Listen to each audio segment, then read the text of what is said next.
On this episode of Hudson Valley Hustle, I'm joined by David Racine. You might know him better as Flowers by David Anthony over in Central Valley. David's been in business for 30 years. In this episode, you're going to get lots of stories, some advice. I really hope you enjoy.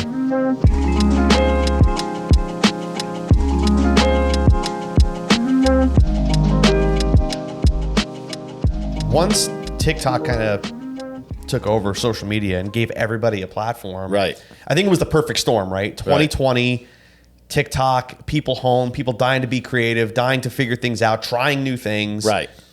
And then all these stories started happening, and we jumped on it, we jumped on it early on because I'm like, clients need to get on this immediately. This is an opportunity. Do not waste it. And the people who took advantage of it really did well. 100%. Yeah.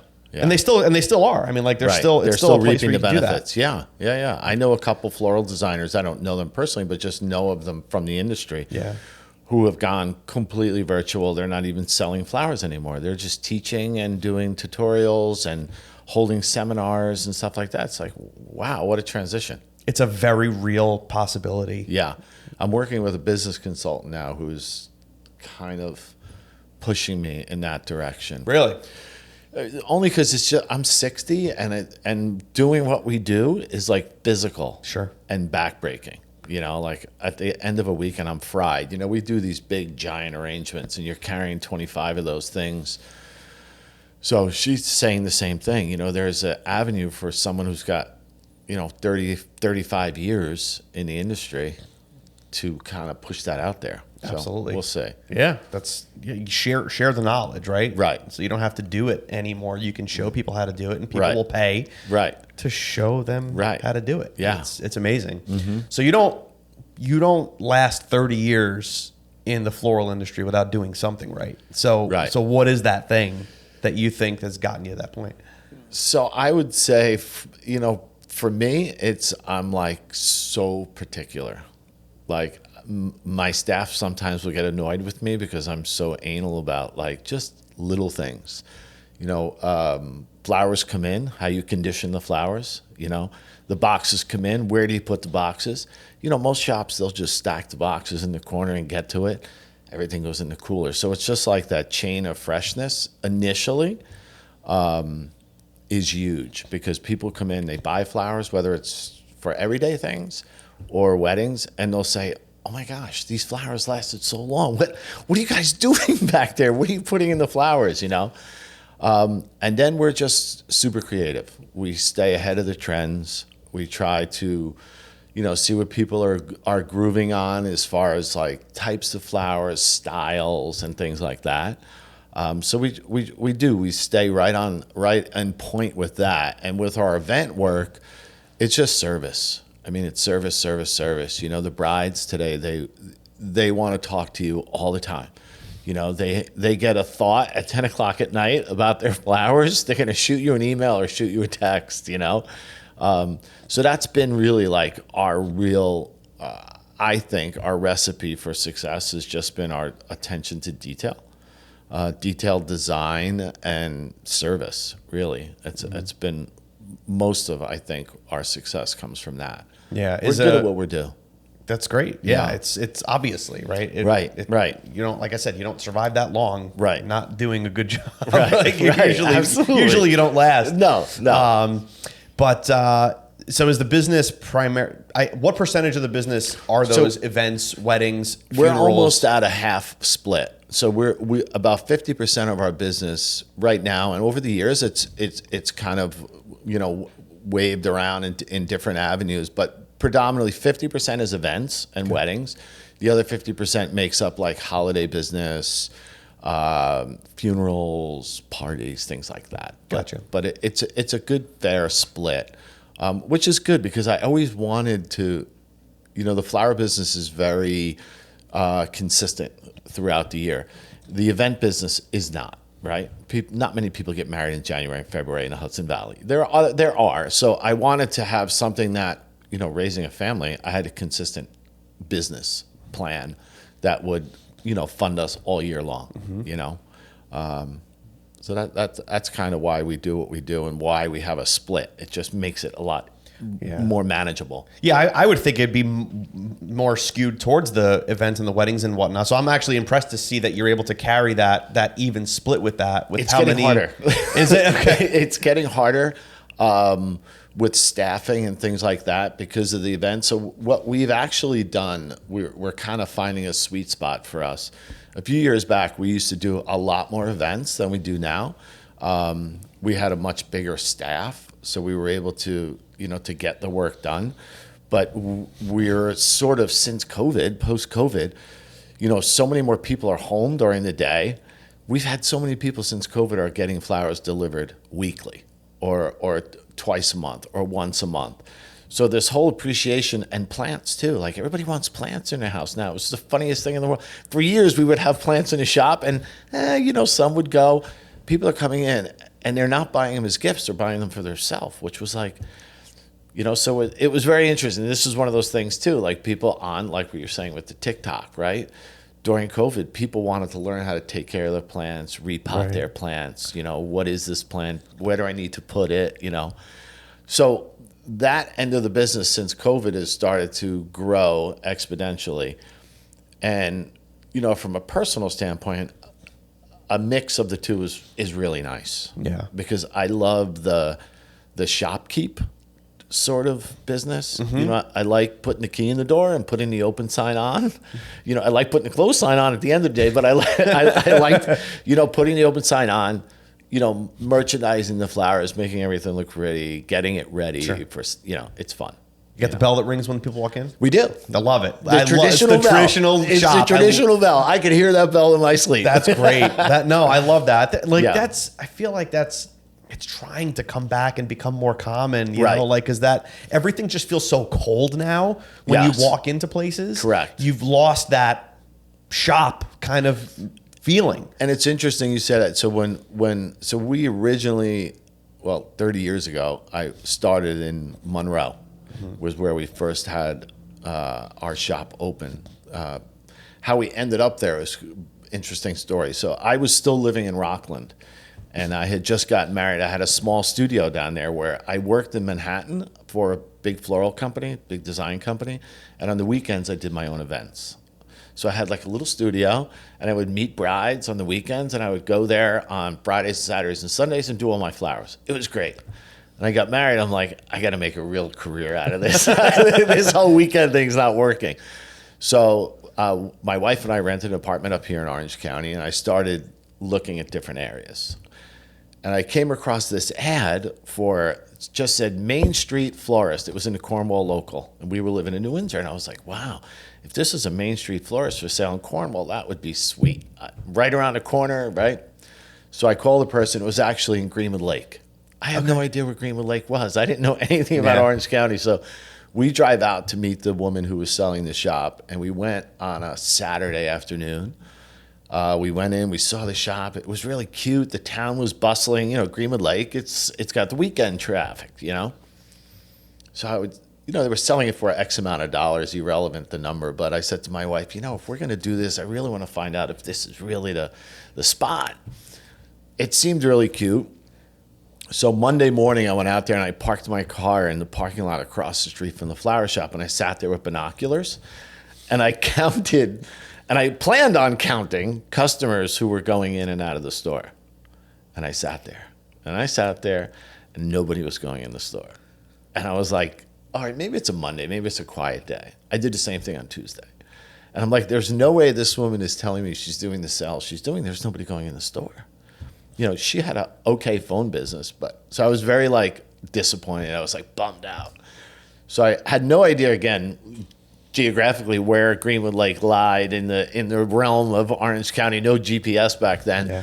So I just get in the car and I start cruising out of Greenwood Lake into Monroe, into Lakes Road.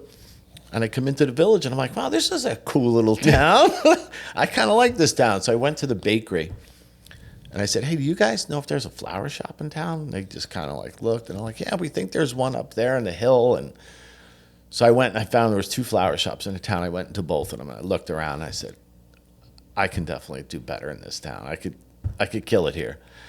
I drove around the corner and right in front of me was the for rent sign in the store by Ross Lumber, which is right by the pond. Yep. In Monroe. Yep. You know the area. Oh yeah, absolutely. So I walk into Ross Lumber. I'm like, hey, you guys got a sign there for a store for rent? It was a small little store, 700 square feet. They're like, yeah. So I start talking to them. I took money out of my deposit, took money out of my pocket, put a deposit down. I go to the payphone. I call my wife. I'm like, I just got the store. She said, you bought the store in Greenwood Lake? I said, no, I rented a store in Monroe. She said, wait, what are you talking about? Yeah. So it was great. We started there in that small location and with great success. Did some very cool things at a little store. In 97, we did flowers when St. John Paul, when he was the Pope, when he came to New York, we did all the flowers for him in New York, all in the Dunwoody, which was the seminary in Yonkers. Wow. They asked us to do all the flowers, so we were featured in the front page of the Record. It was great. We were supposed to get interviewed by ABC, was going to come up and do a whole expose on it, and we got trumped by the OJ verdict. Oh man! The day they were pushed, I got pushed, bro. I was so excited. You know, my sister had known somebody who worked in the news industry at that network, and she reached out and said, "Hey, my brother's doing flowers for the Pope. Will you want to do?" Oh my gosh, that's a great story. So they called me up. They're like, "Yeah, we're gonna have a team. We're gonna come out. We're gonna film it." And then the verdict came out, and they're like, "Listen, we're not coming." Oh my God. God. Anyway, so it was great. It was all hands on deck at that point. For them. Yeah, exactly. That's wild. So that was like one of the first really cool things that propelled us when we had that article in the paper. It was great. Sure. So we stayed in that location about 5 years. Then it's right next to us, there was a clothing store that eventually pulled out. It was a double store. We moved into there. We stayed there for about another 9 years. So we were in Monroe probably about 16 years. Mm-hmm.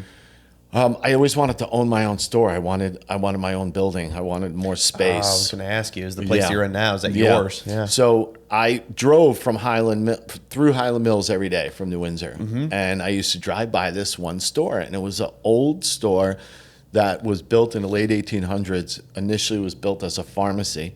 And the pharmacist lived upstairs and he had his shop downstairs. Over the years, it sort of morphed into like, you know, apartments, and there was somebody who used to just rent the storefront because it's got these beautiful windows right on the road. And he was just a lawyer, and all he did was just use it as billboard exposure. And he had like a mannequin in the window sitting at a desk, like an old-fashioned fax machine. Like it was creepy. That's actually, very creepy. It was creepy, like, wow. but kind of cool, you know? And I would drive by it every day.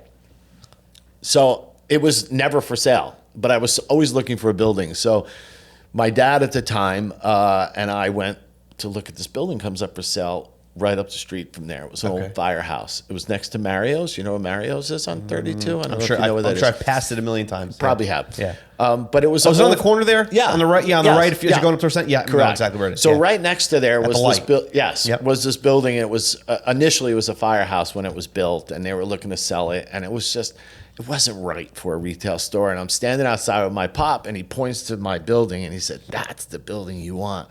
So we start kicking around, finding out, you know, there was nobody there. People were living upstairs. Downstairs there was no retail space being utilized. All of a sudden, this woman comes walking out of the back of the building, and she's like, "Can I help you?" And we're like, "Yeah, you're selling your building?" She's like, "Yeah, actually, I am." Get out of here. It was just, you know, you talk about timing. Timing. Joe. It was just, my dad was great at timing too. God bless him.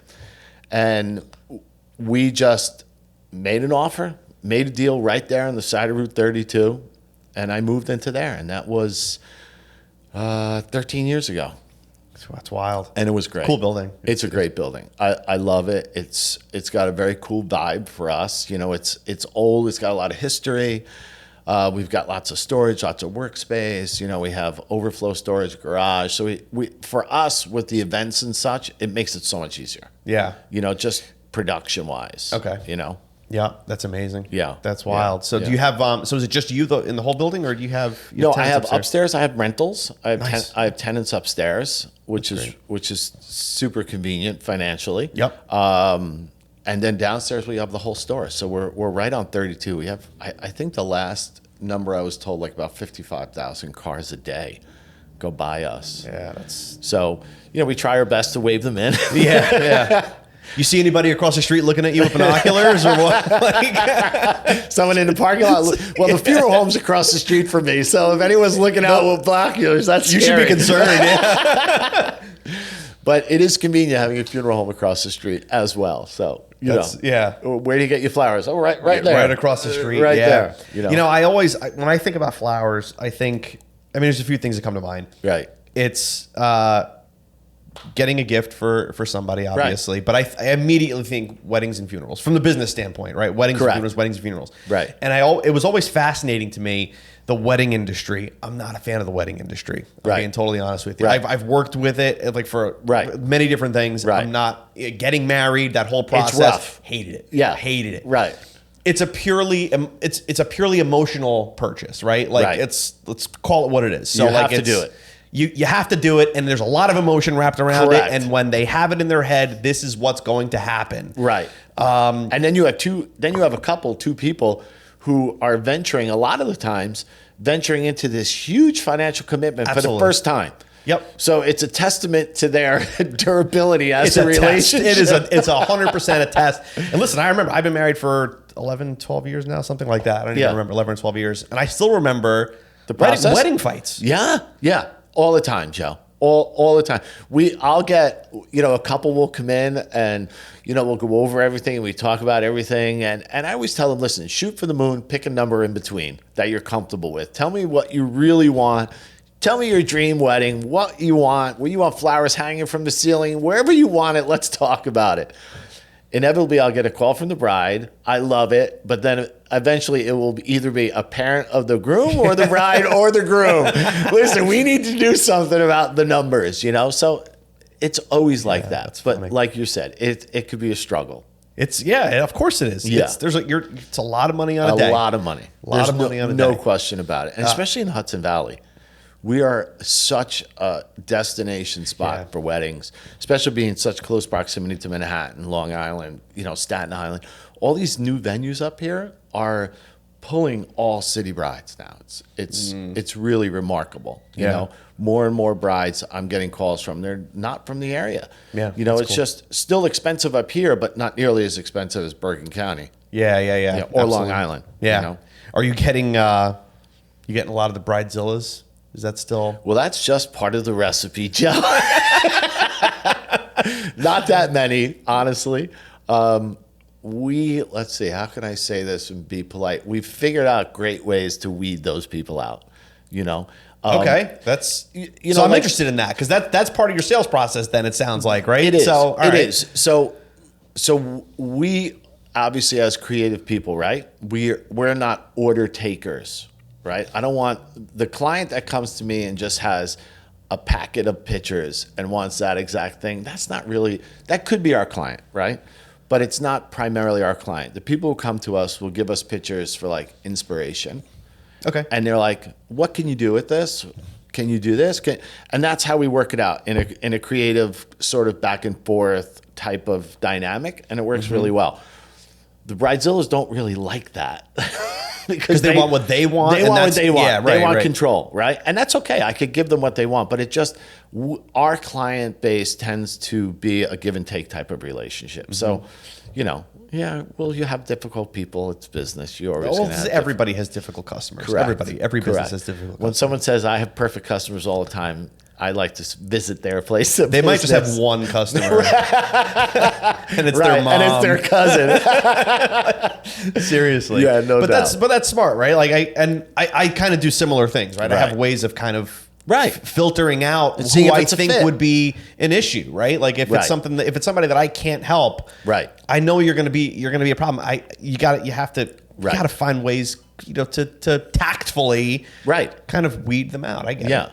That's a smart. And smart thing it's not done in a malicious way, but in the end, it just makes everybody happy. Of course, it does. Yeah. Well, it's got to be a good fit, right? Like you said, this is not.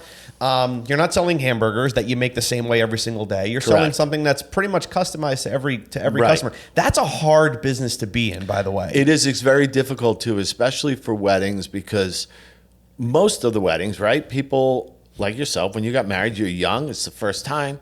Now you got to sit down and you got to invest thousands of dollars into these different vendors that you really don't know anything about, right? Right. Most people don't know anything about flowers. Then I'm going to hit them with a bill of $5,000 or more, and they're going to be like, wait, what? For flowers? I could go to the supermarket. But, there's so many integral parts involved that, most people don't get it until they get it, right? Once you explain it to them that, there's so much involved. Like if you could go to the supermarket and buy flowers and create somebody's wedding with those flowers, for sure. But when somebody wants a specific color of a flower and you need 500 stems of those, you're not getting those at the supermarket. You're paying a premium. And that's the unusual thing about our industry is that, when you buy in volume, specific volume, if I buy in volume of just a very generic rose, for instance, right? If I call my supplier up and say, hey, I want to run a special on roses. I need 2,000 roses. What can you do for me for price? I can get a great price and I can push that discount to my clients. They love it, right? But if I need 2,000 of a soft peach rose for a bride, guess what? I'm paying a premium. They're telling you what you're paying for it. Yeah. 100%. Yeah. 100%. There's no negotiation involved. So that's why it becomes, a learning process for the client. I have to explain that to them, So I'm pretty good about, portraying exactly what's involved. And I think they see it too, for the most part, you know. But I agree with you. It can be very tricky for couples, Yeah. Yeah. Yeah, 100%. What about on the other side of the coin of the funerals, right? Talk to me about that business a little bit, because that always really interests me. What happens in that kind of situation? So, that's a totally different emotional type of a purchase, completely right? different. And it's funny because to the point, right? I always tell my staff, we could be super busy in the store, banging out a crazy wedding, and somebody comes in. And I always tell the staff, you can't get frustrated because you're busy and somebody comes in, because you don't know what that person's coming in for. They could be coming in to buy a rose to put at their son's plot who just passed away. So there's so much emotion, to your point before, so much emotion with flowers, right? It's an emotional purchase, not just for weddings, but everything. Funerals, just as much or more than weddings emotionally, right? What's happened over the years, though, is people are doing more of it online because it's really hard for people to come in and do that, a lot of people. So it's kind of changed a little bit. It's made it a little easier for them to go to our website, look at pictures, and just order it. But, you still have those people who come in, and we do a lot of custom things. People are Yankee fans. Hey, can you make me the Yankee logo out of flowers? We've made slot machines. We had a great customer of ours whose husband was an avid slot machine guy. Yeah. He just loved to go to the casinos. And said to me, Bill would love a slot machine. Can you do a slot machine? I'm like, let me think about that, and I'll call you in the morning and we'll talk about it. We came up, we made the coolest slot machine.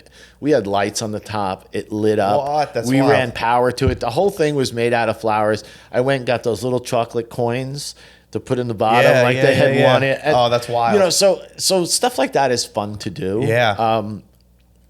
The funerals are definitely emotional, but it's quicker. You know what I mean? Like people are coming in one time. Right. It's a one-on-one, one-time conversation, purchase, and they go.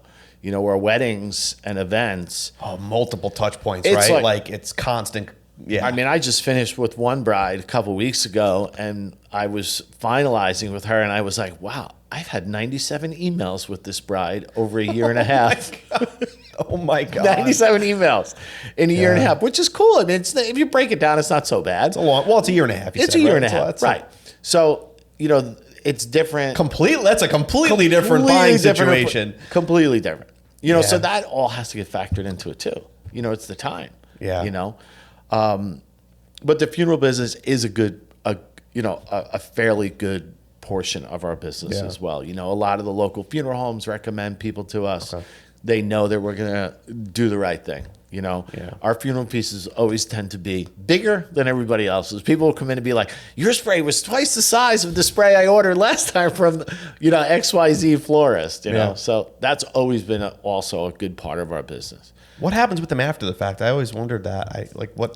To the garbage. Really? Yeah. They used to bring them all to the cemetery, but, today the cemeteries don't want more than like 2-3 pieces of flowers. But it's odd, since COVID, the whole funeral industry has changed too. You know, you used to be, you know, people would come in and they would order flowers. They were having a wake that would be 2 to 4, 7 to 9 on one day, and the funeral would be the next day. Or sometimes they would have calling hours for 2 days. Yeah. Now it's like 2 hours. Right. It's so much more condensed. So much more condensed. And cremation, a lot of people are getting cremated now.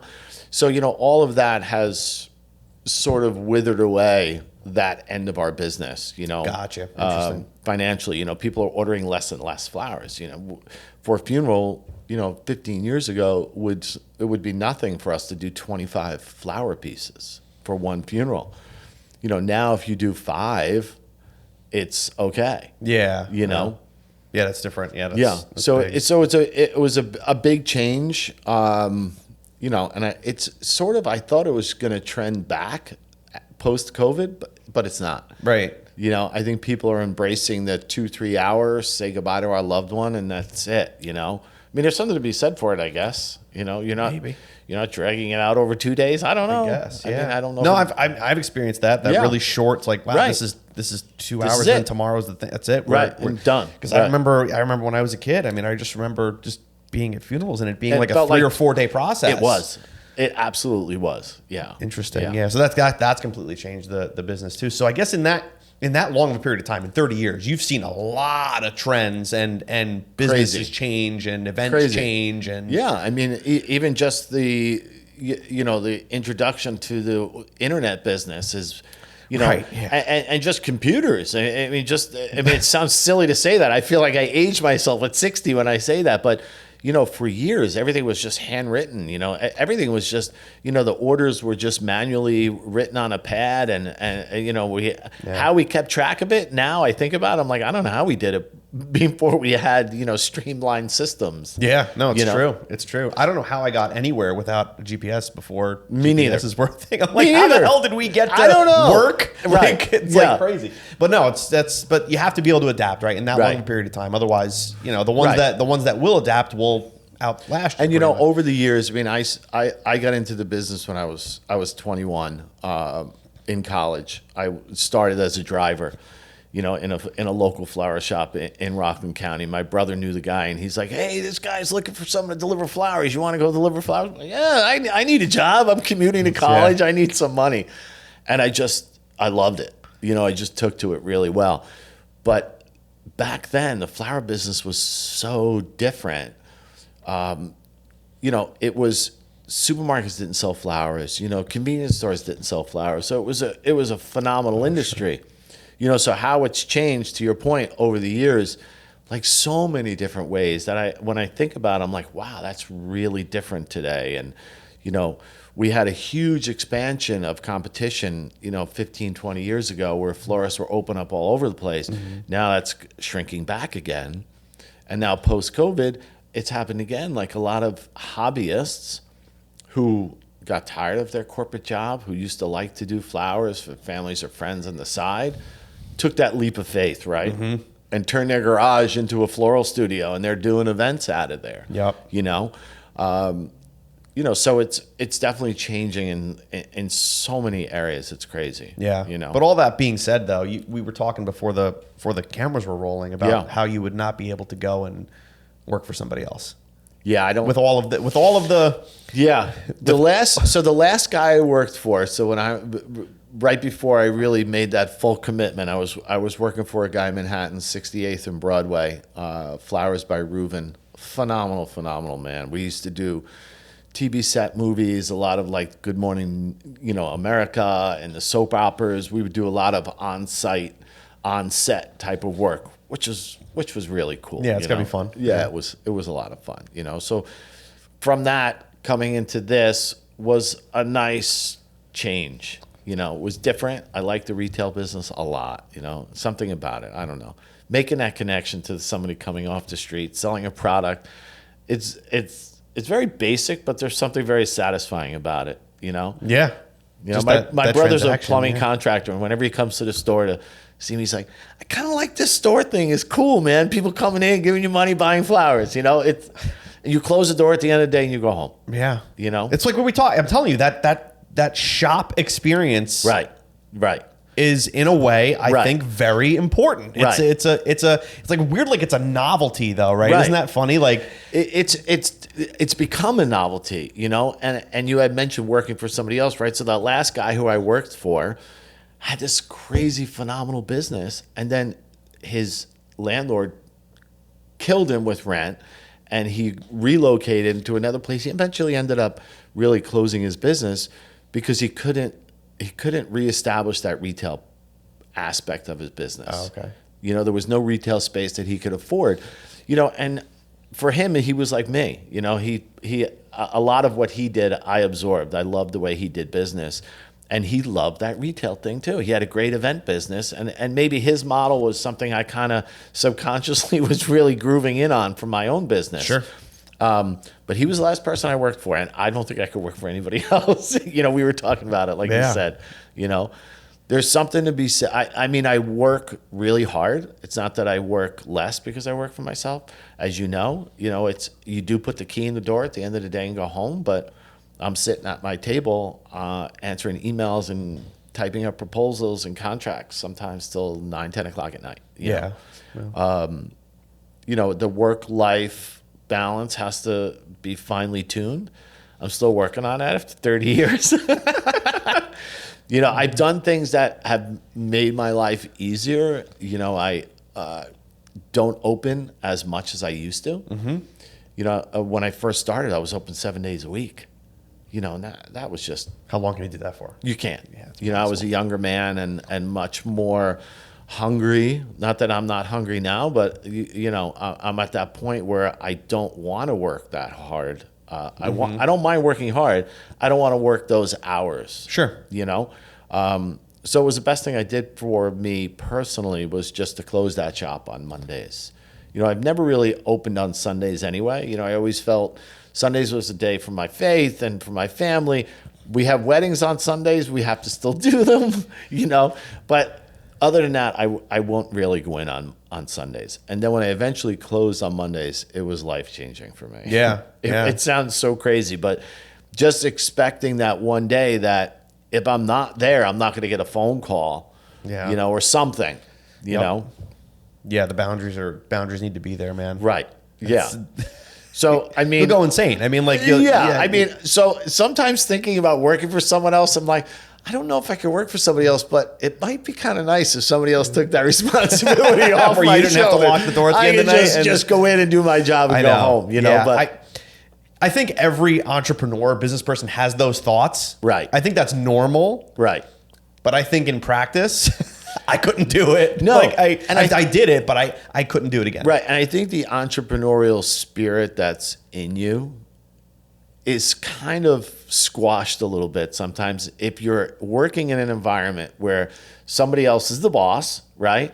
And they're not acknowledging your will to whether expand their products, their business, whatever it is. Oh, 100%. You know, when you're an entrepreneur, it's in you, man. It doesn't matter what it is you're selling or doing as a service, right? You can't. You're always just going to be doing that. That's right. And I'm the same way. I'm always thinking, what's the next move? Isn't it? It just doesn't stop. It doesn't stop. That never gets turned off. You know, it's wild. and my kids laugh at me. They're like, Dad, what are you doing? You know, because I'm always thinking about, well, maybe we could sell this. We could try this. You know, we've tried so many different things over the years. You know, we've ventured into different avenues of retail. You know, we've tried different product lines. We've tried different services. You know, we did so many different things over the years.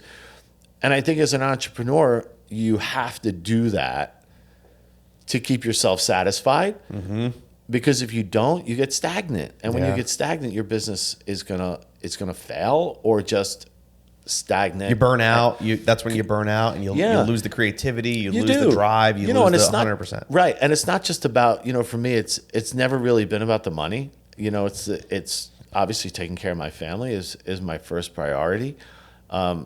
But I always felt like if you do the right thing and you work hard, money will come, right? I mean, I've been told that my whole life. I grew up in a house of self-employed people, you know, and my dad always said that. Go to work, do the right thing, be honest, and you'll be fine. Yeah. The money will come. What are you worried about? Yeah. But it wasn't always that easy. I'd be like, I'm worried about everything. Yeah, right. Oh, well, that's part of the right. They don't tell you that, right? Like No, that's the they part don't where tell you they're that. like, they don't tell you that. You know, your insurance just doubled. What do I do now? Exactly, You know? exactly. You pay for it or close. That's it. Right. Yeah. So, you know, I think as an entrepreneur, you make a lot of, you know, routine changes, but then every now and then you have to make major changes. You know, because markets change. I mean, every industry changes. I'm sure you see it in yours with technology, and you know where it was 5 years ago is not where it's going to be. The way I was doing things 3 years ago is like not. I would never do what I did back then. Right. Now it's right because it just wouldn't work. Right, and that comes with growth, and it comes with knowledge of understanding how it's changing and how you can change with it. You know, I constantly am looking. You know, like I take classes. You know. I took this design class last year with this world-renowned designer in the city, and I was telling my brother-in-law, he's like, dude, you've been in this business 35 years. Why are you going to learn? I said, bro, this guy's a designer. If I could go just watch this guy design and take one aspect of what he's doing away and incorporate it into my life, great. I went. I got nothing out of it. It was interesting. Did you tell him that you'd got nothing out of it? My brother-in-law? Yeah. Oh, yeah, absolutely. Okay. You know, and the designer was great. He was a Japanese designer. The guy is phenomenal, right? So there was this language barrier. So when I got there, it was just all like hobbyists and people who were learning how to design. Okay. So but my point is that I think as an entrepreneur, as a business owner, you have to always look for ways to better yourself, better your business in some way, or you're just not going to succeed. Mm-hmm. You know, it doesn't necessarily mean about making the cash registers ring more, but just making you better as a person. Well, because that's a byproduct of that, though. Like, hopefully, if you're doing the right things, it should be a byproduct of that. Should be. You should always be trying to put yourself out of business, right? Like, you should always because if you don't do it, somebody else will, right? Absolutely. And we've seen flower shops over the last, you know, post-COVID close. You know, a lot of these shops, when COVID shut us down, it was horrible for us because we just had all of these weddings. We were talking about it earlier. We had so many weddings that either postponed or canceled, you know, and some of them were paid in full. So you have to like carry that for a while until they decide when they're going to get there. And it was horrible. So many florists just shut their doors during COVID, whether they took it as a vacation. Well, let's just close for a couple months. I literally knew probably a half a dozen florists who closed their doors for 2 months solid. I was there every day. I was at my shop every day. I found out that I could go to the store and I could sell flowers because I was a needs-based business. What was it? It was you had to be I forget what it was, the terminology. Essential? Essential. Oh, Thank you. come on, dude. You're taking me back. I don't want to go back to that. So because I sold flowers to funeral homes, I was technically an essential business. So, you know, Gotcha. I didn't just wither up and close the doors. I couldn't afford to do that. I had a family to feed, right? So we figured out a way. We had like boxes built, wooden boxes that people could come and it was so crazy. I think about it. It was just the most bizarre thing in the world, bro. You know, with double door boxes, you know, we would open up the front door of the store, put the flower arrangement in there. And then, you know, it's like, what was happening? But anyway, You adapt. You adapt, you pivot, to and your you point, survive. you have to survive, right? I mean, I could have stayed home and watched TV all day, but I couldn't do that. You could have blew up on TikTok, though. I could have blew up on TikTok. You could have been showing people. Post-COVID, everybody's like, oh, I should have done that. I know. I should have shown people you how don't to realize design. sometimes you just don't realize what an opportunity you have when you're just looking right in the face, you know? But that's how it is. You took an opportunity when you saw somebody walk out the back of a building. Right. So that was probably a good decision. So you didn't make a ton of bad decisions. No. So that's really good, man. I love it. No, this is good. It's a good story. You're in a good business. I love hearing stuff like that. It's just it's inspiring. It's good to see people that have been doing it for a really long time still have it in them to go and do better and to be better and to grow and still people will still ask you, why do you want to what do you're insane. Right. I had a real estate guy come into the flower shop last week. You know, you get people always eventually will come in and want to buy your building, you know. And he's like, so what's your plan? When are you going to retire? And I'm like, why? He's like, what do you mean? I'm like, why do I have to retire? I enjoy coming to work every day. Why do I have to retire? You know, I get that some people hate their job and they go to work and they count the days down on the calendar. I don't know if I'll ever want to just stop working. You know, I enjoy going to that shop every day.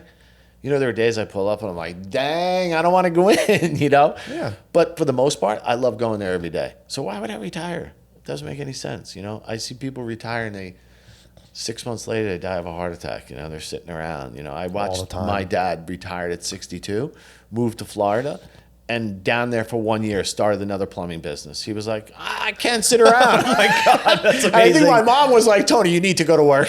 Oh, you know, my here God. She's driving him nuts. Yeah, well, you're together in a house. You're not used to that. Go out, do something, you know? That's funny. You know, so I have lots of hobbies to keep me busy if I did stay home, but, you know, I enjoy working. Yeah. You know, I think it keeps you young. I really do.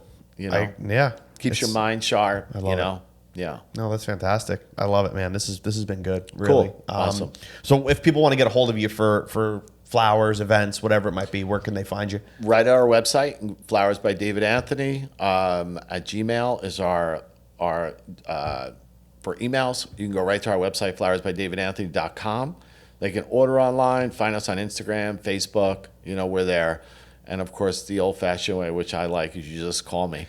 782-ROSE. 782-ROSE. You got the vanity number? I love it. 845-782-ROSE. Yeah, it's funny when you think about it years ago, right? Like, that was such a cool thing when I got it. You know, now it's like nobody has those things. Nobody even has. That's why I was surprised. I was like, a vanity number? I love it. Like, yeah. Because it works. Yeah, and people works. remember that. It's really funny. Years later, customers who I've had for years, they're like, 782-ROSE, 782-ROSE. I'm like, I like that. That's good. But now they put the area code in, so they threw us off. You have to. Yeah. No, I know. That's annoying. But that's great, though, man. Anyway, That's awesome. But cool. yeah, this has been great. I appreciate Awesome, you Joe. coming on. Thanks. And All right, man. we'll see you soon. All right, brother. Appreciate it.